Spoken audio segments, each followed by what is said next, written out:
Ketemu lagi dengan gua Bang Pileng. Kali ini gua mau menceritakan pengalaman yang dialami oleh Edi di tahun 1987. Edi ini tinggal di daerah Jakarta Timur dan memiliki teman yang bernama Yono, yang tinggalnya masih satu gang dengannya. Biasanya, kalau sore, Yono tuh suka kumpul di depan rumah teras Edi. Kali ini bukan hanya Yono yang kumpul, tapi masih ada dua teman lainnya yang terlihat santai di rumah Edi. Sambil merokok dan menikmati kopi hitam, mereka terlibat pembicaraan yang cukup serius. Yono yang kampungnya berada di Purwokerto mengajak Edi dan dua temannya yaitu Tri dan Ijul untuk liburan di sana. "Gue mau pulang kampung, lo mau ikut nggak temenin gue?" "Gue ikut," saut Edi dengan semangat. "Naik apa kita dari sini?" "Tenang aja Tri, lo tinggal ikut langkah gue aja. Lo bertiga kan belum pernah tuh ke Purwokerto. Lu pada tinggal siapin duit aja, ntar semuanya gue yang atur." Ijul yang dari tadi terdiam mendengarkan pembicaraan mereka, melempar puntung rokok yang masih menyala ke samping badannya. "Gue nggak bisa ikut." "Kenapa nggak ikut?" tanya Yono penasaran. "Jul, kalau lu nggak ada duit, nanti kita patungan aja bertiga buat ongkos lu. Kalau makan mah gampang, kita kan tinggal di rumah orang tua gua." "Bukan masalah duit, kasihan ibu gua sendirian. Sejak ayah meninggal, nggak ada lagi orang di rumah selain gua sama ibu." Yono, Edi, dan Tri menganggukkan kepala. Mereka mengerti keadaan Ijul yang baru 4 bulan ditinggal ayahnya. Setelah ada kesepakatan, akhirnya mereka bertiga memutuskan untuk pergi ke Purwokerto sesuai dengan rencana yang telah disepakati. Setelah beberapa jam perjalanan, akhirnya sampailah mereka di Purwokerto, di sebuah kampung yang jauh dari hiruk-pikuk ramainya aktivitas manusia. Dengan banyak persawahan dan kebun-kebun kosong, membuat kampung tempat tinggal Yono terlihat asri dan nyaman. Rumah Yono yang terlihat sederhana, dengan tembok bercat putih yang sudah terlihat kusam, ditambah beberapa lumut hijau yang menempel di dinding, memberi kesan kalau rumah itu kurang terawat. Rumah dengan ukuran yang luas, ditambah pekarangan yang besar, di antara rumah-rumah yang lain di kampung itu, seakan-akan memberitahu bahwa keluarga ini lebih berada dari warga di sekitarnya. Seorang wanita tua berumur sekitar 60 tahun, terlihat sedang menampih beras di teras rumah. Yono dan kedua kawannya yang sudah melihat ibunya dari kejauhan mempercepat langkah kakinya. Yono pun sudah berada di teras rumah. Didekatinya wanita itu, dengan sopan Yono mencium tangan ibunya. Yono pun memperkenalkan kedua temannya yaitu Edi dan Tri. Edi dan Tri pun memberi salam dan mencium tangan ibu temannya itu. Setelah berbincang-bincang sebentar, akhirnya Ibu Yono pun masuk ke dalam untuk mempersiapkan makanan buat anak dan kedua temannya. Karena capek di perjalanan, mereka bertiga duduk-duduk santai di teras rumah sambil menikmati teh manis yang ada di atas meja. "Ayah lu ada di mana, Yon?" tanya Edi sambil meletakkan gelas di atas meja. "Lagi di sawah. Ntar pulang kok nggak lama lagi." "Enak banget ya di sini. Anginnya tuh bikin ngantuk. Udaranya juga adem banget. Nggak kayak di Jakarta, panas." Tri pun merebahkan badannya di atas dipan beralas tikar. "Tri, ntar malam kita nyari belut yuk." "Gua mau oke aja. Tanya aja si Edi, dia mau ikut nggak?" "Lu gimana, Di? Mau nggak?" tanya Yono ke Edi. "Jangankan belut, nyari setan aja, gue juga berani." Tri yang tadinya sedang rebahan di dipan langsung duduk begitu mendengar omongan Edi. "Jangan ngomong sembarangan, ini di kampung. Lu lihat tuh, rumah warga di sini aja jarang-jarang. Jaga mulut lu." Edi cuma tertawa, sekarang gantian dia ngerebahan di dipan. "Ntar sekalian nangkep burung, kalau malam lebih gampang nangkepnya," kata Yono sambil ikut rebahan di atas dipan. Waktu tak terasa, sekarang sudah menunjukkan pukul 8 malam. Edi dan Tri yang terlihat masih santai rebahan di kamar, tiba-tiba terbangun begitu melihat Yono menghampiri mereka. Ternyata Yono mengajak mereka mancing belut di sawah. Dengan semangatnya, Eddie dan Tri langsung turun dari ranjang. Mereka berdua memang belum pernah merasakan mancing belut di sawah. Jangankan untuk mancing belut di sawah, main atau berjalan di pinggir sawah pun belum pernah. Maklumlah, mereka dari kecil lahir di Jakarta. Dengan menggunakan senter di tangan ditambah lampu patromak, mereka mulai berjalan menuju ke sawah. Jarak sawah yang tidak terlalu jauh dari rumah Yono membuat mereka memilih untuk berjalan kaki dibanding menggunakan sepeda. "Kenapa nyari belutnya harus malam, Yon?" tanya Eddie. "Malam itu lebih enak, nggak panas. Lagi pula, kita kan mau cari burung. Siapa tahu dapat burung, kan lumayan buat digoreng." Tri yang mendengar pertanyaan Eddie langsung menyahut. "Kenapa lu, Di? Takut?" "Ya, kan gue udah bilang, setan aja gue cari," jawab Eddie dengan suara menantang. Yono yang mendengar jawaban Eddie langsung melotot menatap Eddie. "Jangan nantang, kita ini di sawah, di kampung." "Si Tri duluan yang mulai, Yon. Mancing-mancing duluan." Tri hanya terdiam. Senter di tangannya diarahkan ke lubang di pinggir sawah. Dia melihat lubang kecil yang digenangi air. "Yon, ini lubang belut bukan?" Yono mengalihkan penglihatannya ke arah senter yang tunjuk Tri. "Iya, ini lubang belut, bener. Sini pancingan sama cacingnya." Dengan cekatan, Yono mengaitkan cacing di kail pancing. Dimasukkannya ke lubang. Tidak sampai 2 menit, tali pancing bergerak. Dengan sigap, Yono menarik tali pancing. "Dapat, mantep, gede lagi." "Gede banget belutnya," sahut Eddie sambil mengambil belut yang masih bergelantung di tali pancing. Baru 1 jam berada di sawah, mereka sudah mendapat belut lebih dari 10. Bukan hanya belut, keong sawah pun diambil dan ditaruh di ember plastik yang mereka bawa. Jalan mereka pun semakin jauh. Berjalan di pematang sawah dengan sekali-sekali senter yang berada di tangan diarahkan ke atas padi. Eddie yang paling belakang berjalan di antara mereka mengarahkan senter ke tengah sawah. Di saat cahaya senter di tangannya mengitari sawah, dia melihat seseorang berdiri di tengah sawah. Tapi karena posisinya jauh, ia kurang yakin dengan apa yang dilihatnya. "Tri, berhenti." "Ada apa?" tanya Tri sambil membalikkan badannya ke arah Eddie yang berada di belakangnya. "Itu orang atau orang-orang sawah?" Eddie pun mengarahkan senter di mana dia melihat ada orang berdiri di tengah sawah. Karena samar-samar terlihat, Tri pun memperjelas penglihatannya. Dari jauh dia melihat sosok seperti manusia mengenakan baju putih. "Kayak orang, Di." "Yono, Yon, sini sebentar." Yono yang sudah beberapa meter jauh dari mereka membalikkan badannya begitu mendengar suara Tri. Ia pun berbalik menghampiri Tri dan Eddie. "Ada apa? Itu orang atau orang-orang sawah? Tapi kok kayak melayang-layang gitu?" tanya Tri sambil mengarahkan senter ke tengah sawah. "Orang-orangan sawah itu," jawab Yono sambil berbalik kembali berjalan ke arah depan. "Nggak usah diliatin. Kalau malam begini, kalau kayak gitu jangan diliatin, jalan aja. Udah jalan," teriak Yono mengajak Tri dan Eddie untuk meneruskan perjalanannya. Tri pun berjalan mengikuti Yono. Karena ditinggal Tri, Eddie pun akhirnya menyusul langkah Yono.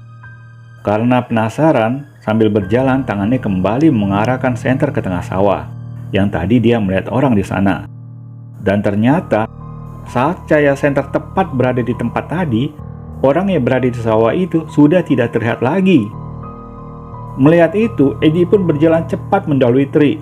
Tri yang tadinya berada di depan Eddie, sekarang bergantian berada di belakang Eddie.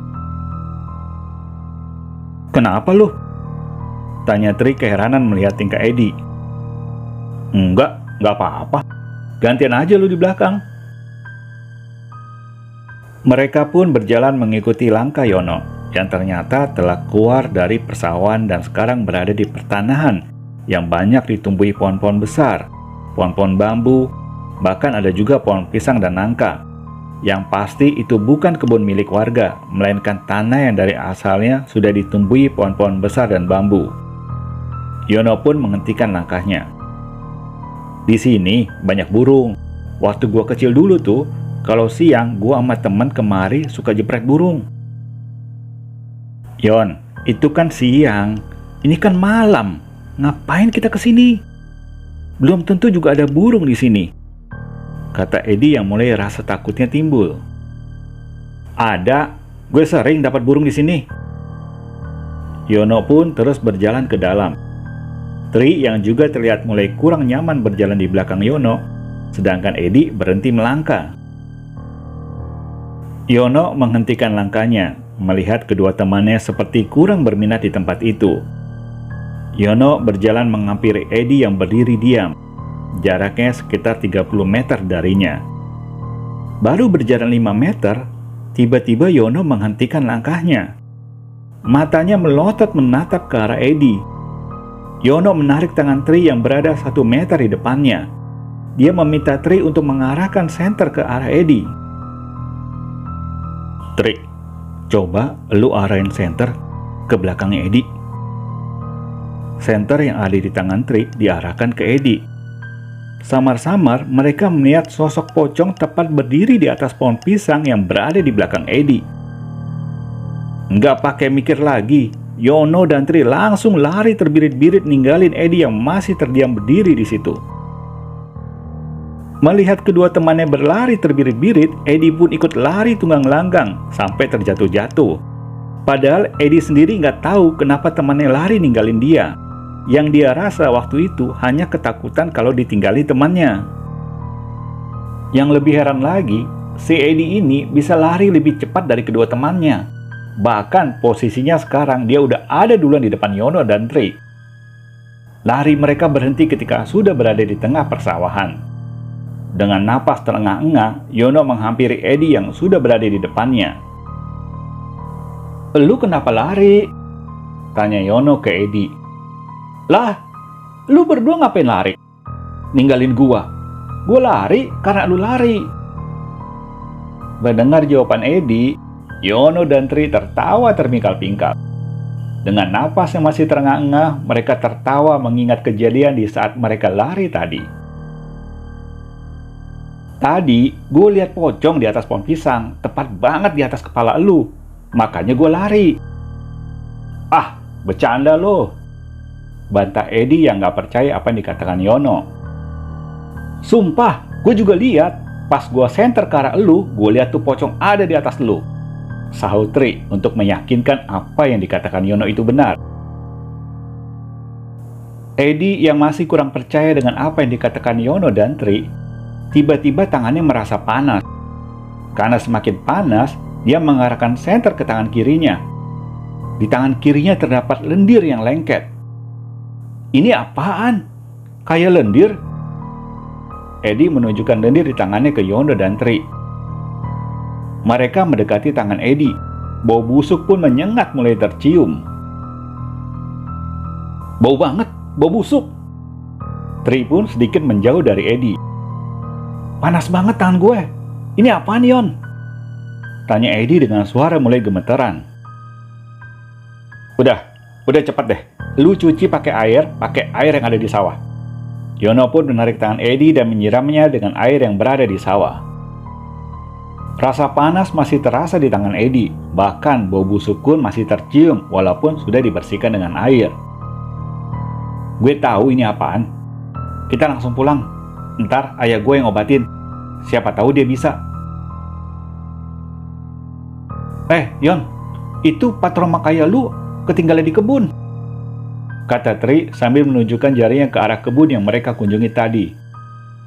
"Lu masih aja ngurusin patromak. Kasian nih teman kita udah diludahi pocong." "Hah? Ludah pocong?"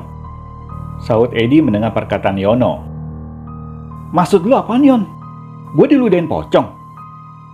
Emang pocong punya ludah?" "Udah, gak usah dibahas di sini. Kita bicara di rumah."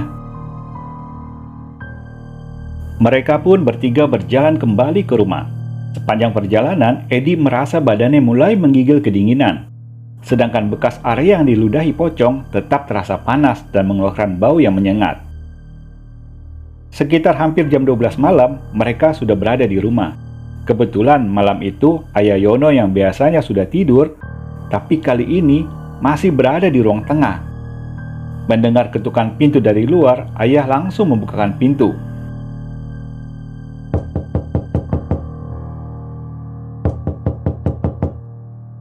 Ayah belum tidur. Perasaan Ayah dari tadi nggak enak, Yono. Mikirin kamu. Kamu kok keluar malam-malam banget? Kamu itu udah bertahun-tahun nggak di sini. Nggak keluar malam juga udah bertahun-tahun. Maafin Yono ya. Emang kita lagi dapat masalah nih.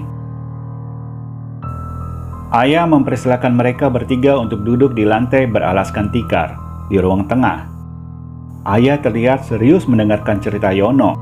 Sekali-sekali dahinya berkerut sambil menganggukkan kepalanya. Kenapa kalian ke sana, ke tanah kosong itu? Ayah pikir kalian cuma mencari belut di sawah. Kalian tahu tidak, kalau sampai di Ludai Pocong, itu baunya bisa sampai berminggu-minggu. Walaupun sudah sembuh, akan meninggalkan bekas di kulit. Terus, luka saya gimana, Pak? Ada obatnya nggak? Tanya Edi dengan suara memelas. Di, katanya nih yang gue dengar, kalau mau sembuh, harus diludahi lagi sampai 2 kali sama pocong. Diludahin lagi sama pocong yang pertama kali ngeludahin elu. Jadi 2 kali diludahin gitu. Benar nggak ya? Tanya Yono ke Ayah. Gila lu, 1 kali aja kena ludahnya bau, masa harus sampai 2 kali? Lu jangan ngerjain gue, Yono. Lagian mana ada ludah pocong. Pocong kan setan, gak punya daging, apalagi ludah. Bantah Edi sambil memperlihatkan lukanya ke Ayah. Luka di tangan Edi bukan saja mengeluarkan bau busuk yang menyengat, tapi sekarang kulitnya sudah memerah dan melebar. Kok sekarang merah? Tanya Tri sambil memegang tangan Edi. Nak Edi, banyak orang yang percaya kalau ini ludah pocong. Kalau soal cara pengobatannya, Ayah kurang paham. Nanti pagi, Ayah akan ajak kamu ke rumah Mbak Bejo. Dulu pernah ada kejadian kayak kamu. Setelah diobati, beberapa minggu kemudian lukanya hilang. Rupanya malam itu mereka berempat tidak tidur. Tri dan Edi banyak mendengarkan cerita dan nasihat dari Ayah. Bahkan beberapa cerita horor yang pernah menghantui kampung diceritakan Ayah ke mereka. Tak terasa, waktu telah menunjukkan pukul 6 pagi.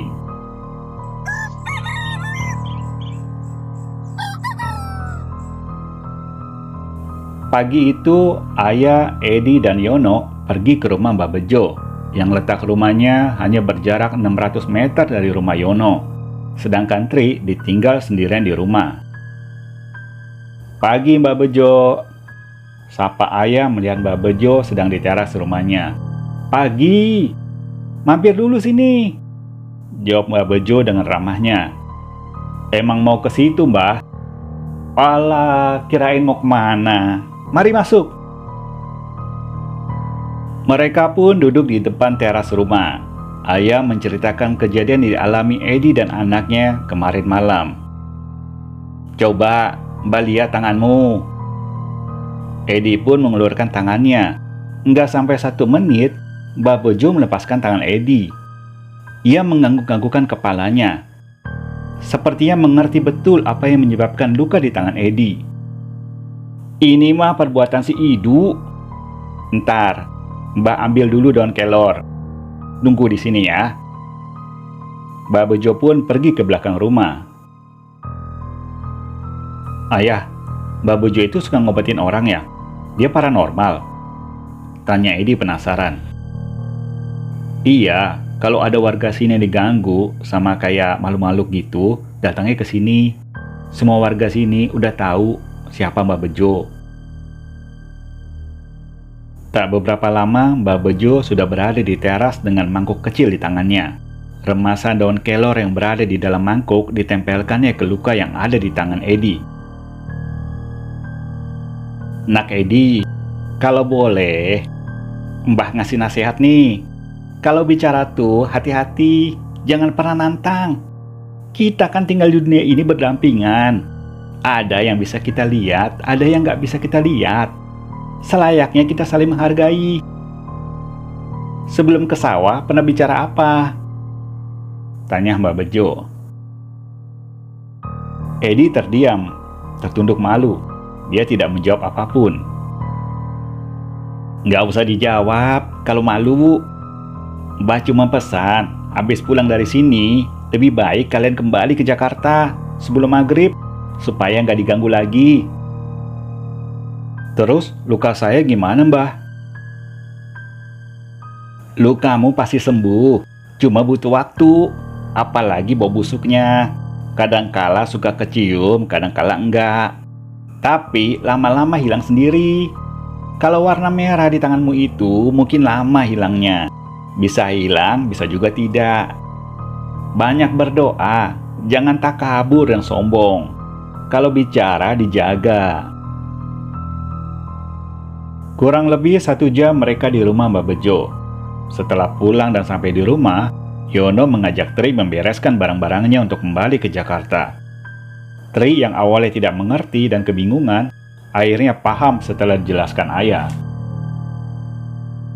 Setelah kembali ke Jakarta, Edi masih mencium bau busuk di lukanya. Tapi bau itu tidak selalu tercium, lebih sering tercium saat malam hari. Dan setiap ketercium bau busuk, Edi selalu mengoleskan daun kelor yang dibawanya dari rumah Mbak Bejo.